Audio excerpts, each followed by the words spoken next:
మన్ కీ బాత్ మనకి ఎలాంటిదంటే, మీరు ఎవరైనా షాక్ వెళ్తారా? షాక్ వెళ్ళిందా ఎవరైనా?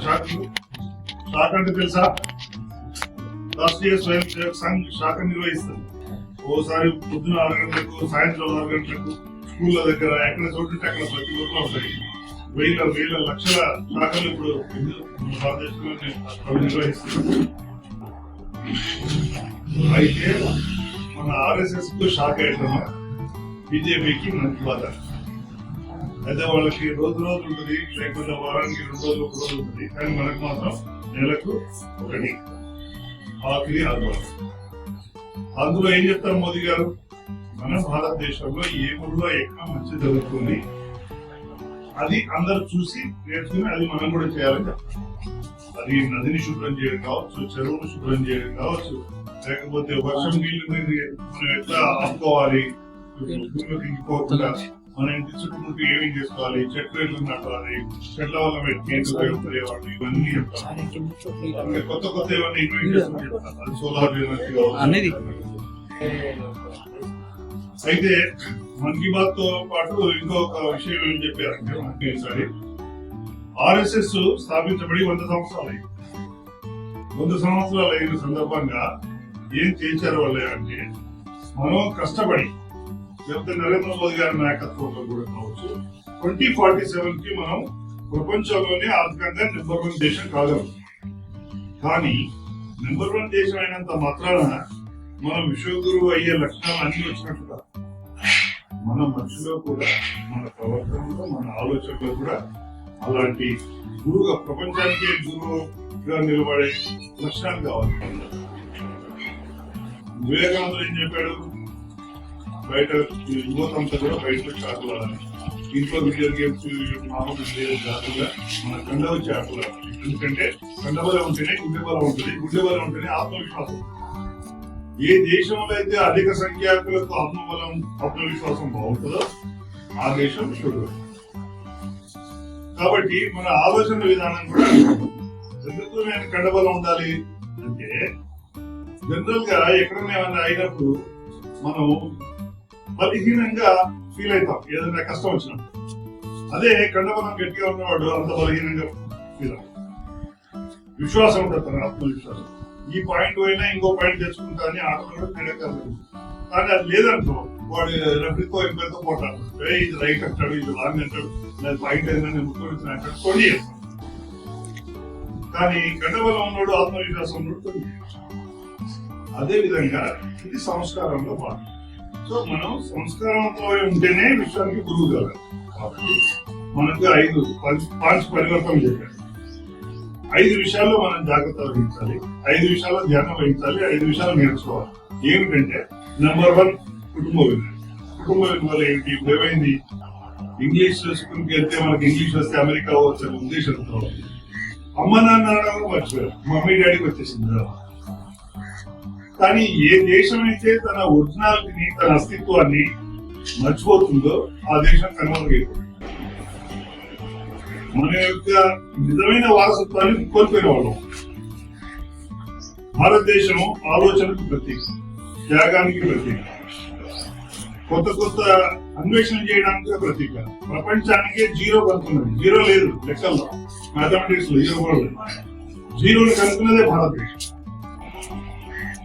శస్త్రచికిత్సలు కనుక్కున్నది భారతదేశం. ఖగోళ శాస్త్రం గురించి ఎన్నో ఇన్వెన్షన్ చేసింది భారతదేశం. కాబట్టి మనకు ఆ శక్తి ఉంది, మనకు అంత ఆలోచన శక్తి ఉందనే విషయాన్ని మర్చిపోకుండా ఉండడానికి మనం ముందు ఎక్కడికి వెళ్ళాలి? ఇంట్లో ముందు మన కుటుంబ విలువలు సరిగ్గా ఉండాలంటే మనం మాతృభాషలో మాట్లాడాలి, పెద్దలను గౌరవించడం నేర్చుకోవాలి, బయటికి వెళ్ళిన మంచి పని కల్పించే తల్లిదండ్రుల ఆశీర్వాదం తీసుకోవాలి, గుడికి ఎప్పుడు వెళ్ళాలి, ఏమేం చేయాల్సిన విషయాల్లో మన కుటుంబ విలువలు అందరం కలిసి భోజనం చేయాలి ఊర్లలో. తర్వాత వెళ్తే కూడా ఫ్యామిలీస్ అంతా కలిసి తీర్థయాత్రలకు వెళ్ళాలి, కలిసి ఉండాలి. వాళ్ళకి పెద్దలకు, చిన్నలకు వీళ్ళ అనుభవాలు చెప్పే అవకాశం దొరుకుతుంది. వీళ్ళకు కూడా మర్యాద ఏమిటి, వినయం విధేయత నేర్చుకునే దొరుకుతాయి. ఇప్పుడు వరుసలు కూడా మర్చిపోయారు. ఎవరి మామానో ఎవరి చిన్న తెలియదు, అంకుల్ ఆంటీ ఇట్లా అయిపోయింది. కాబట్టి ఇలా కాకుండా కరెక్ట్ రిలేషన్షిప్ తెలుసుకోవడానికి మన మాతృభాషలోనే ఇవన్నీ కుటుంబ విషయాలు జరగాలి. తర్వాత చాలా మంది ఫంక్షన్స్ ఆడంబరంగా చేయాలని ఎమ్మెల్యే వస్తే చాలు ఇవ్వడం రాకపోయినా పర్లేదు, ఎంపీ వస్తే చాలు కాదు. ముందు మన కుటుంబ సభ్యులందరూ వచ్చారు లేదా వాళ్ళు సంతోషంగా ఉన్నారు లేదా అది చూడాలి. ఒక ఎమ్మెల్యే వచ్చే వాళ్ళందరి వల్ల ఇది డిస్టర్బ్ అవుతుందంటే అసలు ఎమ్మెల్యే రాకపోయినా పర్లేదు, ఎమ్మెల్యే మన ఒక్కరికి రాడు, అందరికీ ఇస్తారు, ఎందుకంటే ఆయన కోట్లు కాదు. కాబట్టి అది ముఖ్యంగా మన ఫ్యామిలీ విలువ ఉంది. సో ఫ్యామిలీలో ఉన్న వాళ్ళందరికీ మనం గౌరవిస్తున్నాం లేదా అని చూసుకోవాలి. ఇది కుటుంబ విలువ. తర్వాత పర్యావరణం. నెక్స్ట్ మనం ఎందుకు చేస్తున్నాం, భూమి మీద జీవిస్తున్నాం అంటే చెట్లు, వాతావరణం ఇవన్నీ మనం సహకరిస్తున్నావా లేదా, మనతో పాటు వెళ్తున్నావా లేదా అనేది గమనించాలి. వర్షం వస్తుందా, ఎందుకు వర్షం తక్కువ వస్తుంది, ఎందుకు వర్షం తక్కువ వస్తుందంటే చెట్లు తక్కువ అయింది, అడవి తక్కువ అయింది. ఒకప్పుడు అడవి బాగుండి వర్షాలు బాగా వచ్చాయి, ఇప్పుడు రావట్లేదు. కాబట్టి మనం చెట్లు పెంచాలి. వాటర్, నీళ్ళని మనం ఇష్టమైనట్టు వృధా చేస్తారు, అలా చేయకూడదు. వాటర్ చాలా అవసరం. తర్వాత రెయిన్ వాటర్ ని ఎట్లా ఆపుకోవాలి మనం వాడుకోవడానికి. నదులన్నీ ఏమన్నా ఉంటే పడబడి నదులన్నీ అన్ని పొడిపోయిన ఉంటే దాన్ని రివైవ్ చేయాలి. ఒక కొండ ప్రదేశం నుంచి మన ఊరు నుంచి ఒక నది వెళుతుందంటే అది ఇప్పుడు మానేసిందంటే ఎందుకు ఆగిపోయింది, అక్కడ ఏ దారులు అడ్డమైంది, అదన్నీ రివైవ్ చేయడానికి పెట్టుకున్నాం. ఈషా ఫౌండేషన్ సద్గురించి అదే అన్నాడు, ఈ దేశంలో నదులన్నీ మళ్ళీ పునర్జీవిస్తే మన సస్యశ్యామలంగా తయారవుతుంది భారతదేశం. సో ఆ విధంగా మన పర్యావరణంలో చెట్లు, తర్వాత మన పశువులు వీటిని బతకడానికి తినడానికి ఏమేమి అవసరం ఇవన్నీ చూసుకోకుండా కేవలం మనిషిని ఎప్పుడైనా బతకాలనుకోవడం సాధ్యం కాదు. సో పర్యావరణం బాగుంటేనే మనం బాగుంటాం, ప్రదూషణ లేకుంటేనే మనం బాగుంటాం. కాబట్టి పర్యావరణం కూడా మనం జాగ్రత్తగా చూడాలి. ఓల్డ్ అయిపోయినాయి. మూడవది మనం స్వదేశీ. మనం ముఖ్యంగా మన స్వదేశీ వస్తువులు ఏవైతే అడుగుతున్నామో భారతదేశంలో వాటిని మనం ఎంకరేజ్ చేయాలి. అవి ఎక్కువ మనం వాడడానికి ప్రయత్నించాలి. ముఖ్యంగా కాటన్ లో కానీ, హ్యాండిక్రాఫ్ట్స్ లో కానీ, తర్వాత మన నిత్యావసర వస్తువులు ఏవైతే మనం వాడుకుంటున్నామో అవి మన దేశంలో తయారని మొదలు తీసుకోవాలి, లేకపోతే వేరే. తర్వాత మన పౌర విధులు అంటే ఏంటంటే మనం వేరే వాళ్ళతో సామరస్యంగా ఉంటేనే మనం శాంతియుతంగా ఉంటాం, లేకపోతే శాంతియుతంగా ఉంటాం. ఇద్దరు చాలా చిన్న దారి ఉంది, ఇద్దరు వస్తున్నారు, అటు నుంచి వచ్చి ఇటు నుంచి వస్తుంది, నేను ముందు పోతా అంటే పోట్లాడు, నువ్వే ముందుకు అంటే దేవుడు.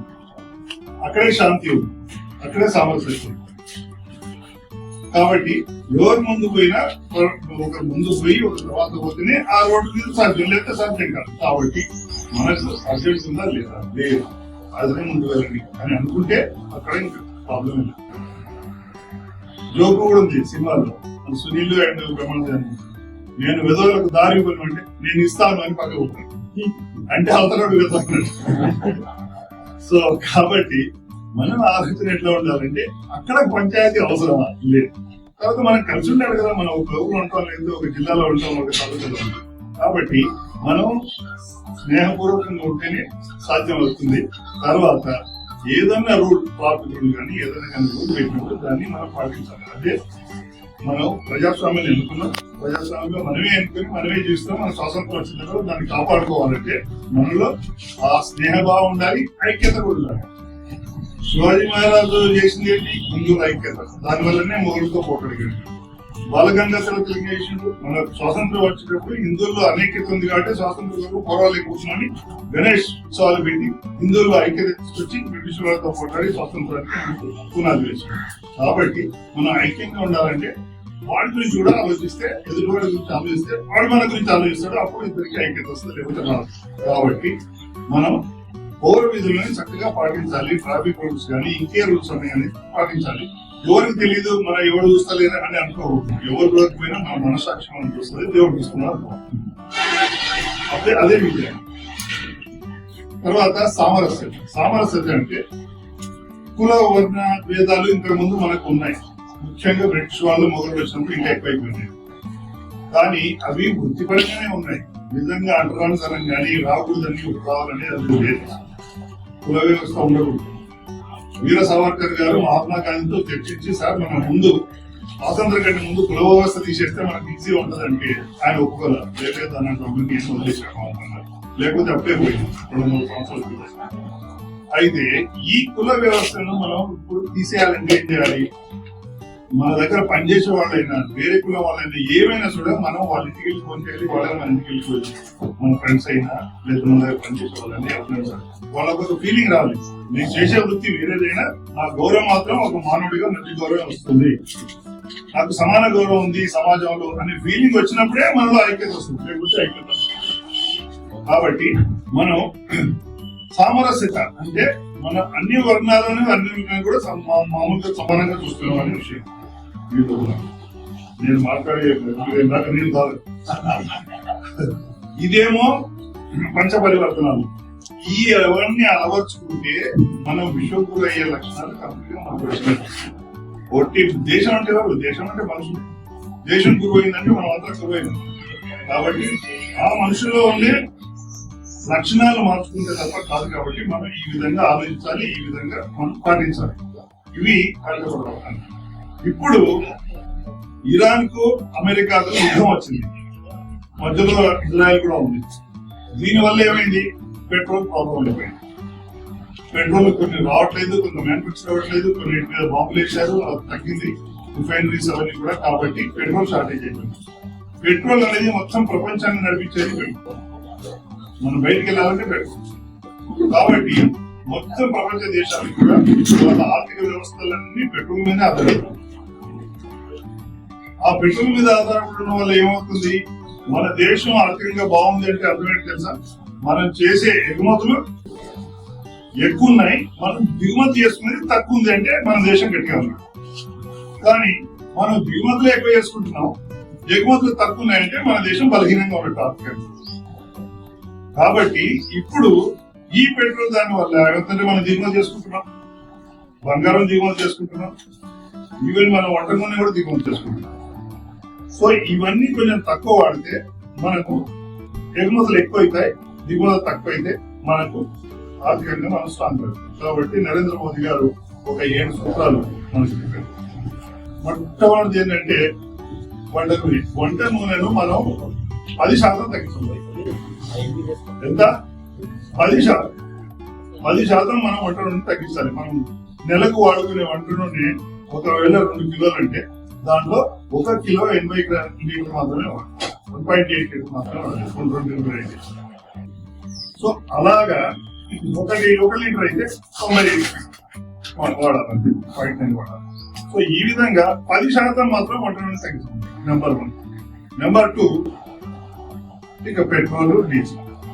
పెట్రోల్ డీజిల్ ఎలా తగ్గించాలి అంటే, సపోజ్ మనం ఒకరొక కారణాలు లేకుండా ఒకరొకరే వెళ్ళకుండా ఇద్దరు పెడితే దానివల్ల సేవ్ అవుతుంది. ఒక బండి ఉంటుంది, ఒక బండి దగ్గర ఉన్న వాళ్ళు, ఎక్కడన్నా ఒకటే ఆఫీస్కి వెళ్ళేవాళ్ళు, వీళ్ళందరూ కూడా. తర్వాత మీటింగ్ జరిగితే కూడా వెళ్ళి పర్సనల్ కూర్చొని మీటింగ్ చేసాకంటే మొబైల్ ఫోన్ లో వీడియో చేస్తే, కరోనా టైంలో మన పిల్లలు ఎంత చదువుకున్నారు, వీడియో కాల్ చేసుకుంటే మనం పోయేది తగ్గిపోయింది. తర్వాత ఎలక్ట్రిక్ బండ్లు 2 వీలర్స్ కానీ 4 వీలర్స్ కానీ ఎలక్ట్రిక్ వాడితే చాలా మంచిది. తర్వాత పబ్లిక్ ట్రాన్స్పోర్ట్ ఎక్కువ వాడాలి. ఆ విధంగా కూడా మనం సేవ్ చేస్తాం.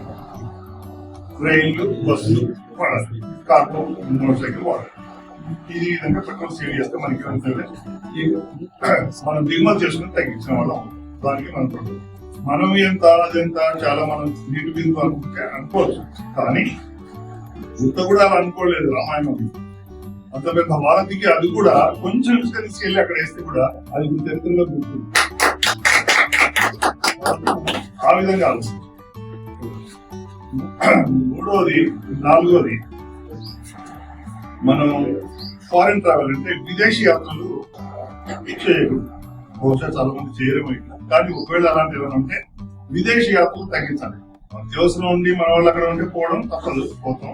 ఇంపార్టెంట్ కార్యక్రమం ఉంటే వాళ్ళకి రావడం మనకి పడుతుంది. కానీ మామూలుగా చూసి రావడానికి వెళ్ళకూడదు. మన దేశంలో ఎంత చూడవచ్చు, ఏం పర్వాలేదు, దేశంలో ఖర్చు పెడితే నష్టం. తర్వాత చాలా ఆడంబరాలకు వెళ్ళకూడదు. మన షో కొరకన్నా ఇంత కనిపెట్టాలి, ఆయన వస్తున్నారు, ఎట్లా ఉండాలి, ఇంత ఇట్లా అది ఏ ఉండదు.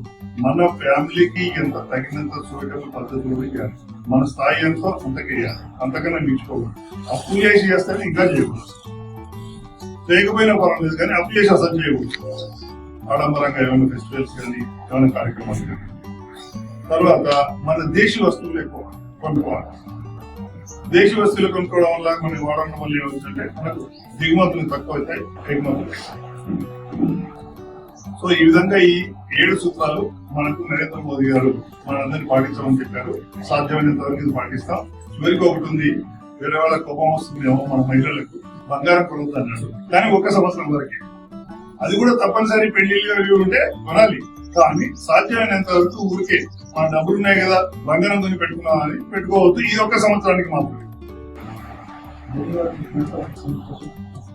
తగ్గింది. సో కాబట్టి ఈ 7 సూత్రాలు, సప్త సూత్రాలు, ఆ పంచ పరివర్తనాలు ఇవి మీరందరూ కూడా గుర్తుంచుకొని మీ ఫ్రెండ్స్ కూడా చెప్పి పాటించినట్టు చేస్తే విశ్వగురు కావడానికి మనం కూడా యువత సహాయం చేసినట్టు. ధన్యవాదాలు.